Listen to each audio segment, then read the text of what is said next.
Okay, let's unpack this. We're doing a deep dive today into some really interesting source material on Dr. Laquore J. Meadows. He's a financial educator with quite a story. Yeah, it's really foundational. From poverty to a Ph.D.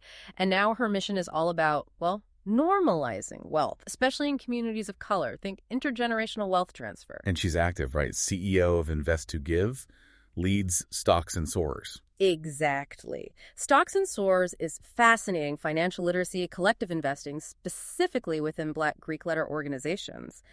But the core of her teaching, really, it starts with mindset. Ah, right. She has these 3 keys to success. The first one is mindset, belief. Believing you can actually do this investing thing. Well, precisely. That belief is like the ignition, number 1, believe. But then number 2 is critical. Education. Yeah. You have to understand options, strategies, what you're actually getting into. Okay, belief, then education. What's the third piece? Execution. This is where she really emphasizes things. You have to push the button.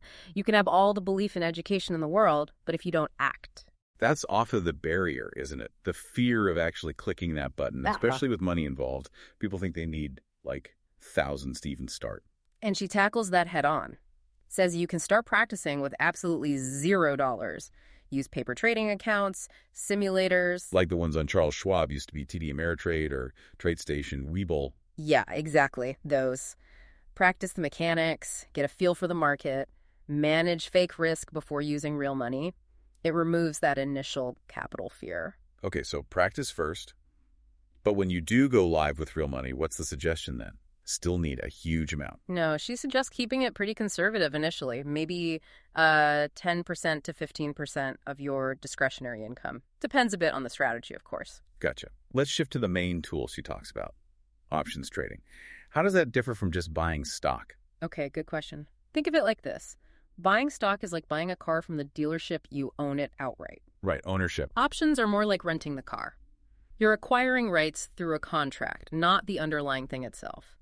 Specifically, one options contract gives you the right to buy or sell 100 shares of a stock at a set price for a certain time. Ah, so it's about controlling shares rather than owning them directly. Exactly. And because you're just buying the right, it costs way less than buying those 100 shares outright. It's capital efficient, gives you leverage. And you can make money if the stock goes up. Buying a call option, maybe on something like Amazon. Yep.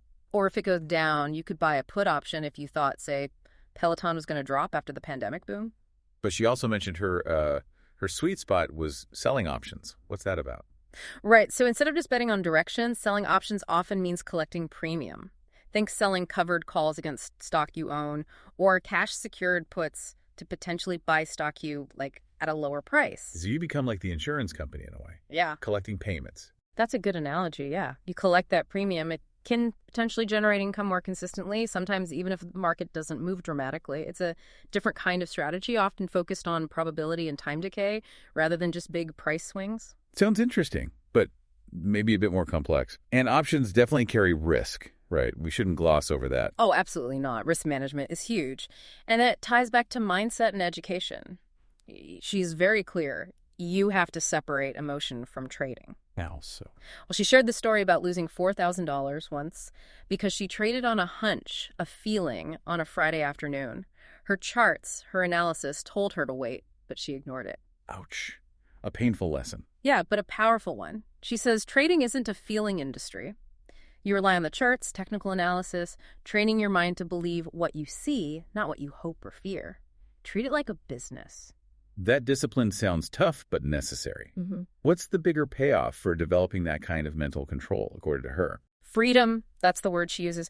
For her, wealth isn't just a number in an account. It's time freedom. It's peace of mind. It's having the resources to care for your family, support causes you believe in. And she had a personal story about that, didn't she? A very powerful one. Because she'd built financial independence through trading, she was able to take a whole month off unplanned to be in Hawaii with her mother right before she passed away. Wow. Yeah.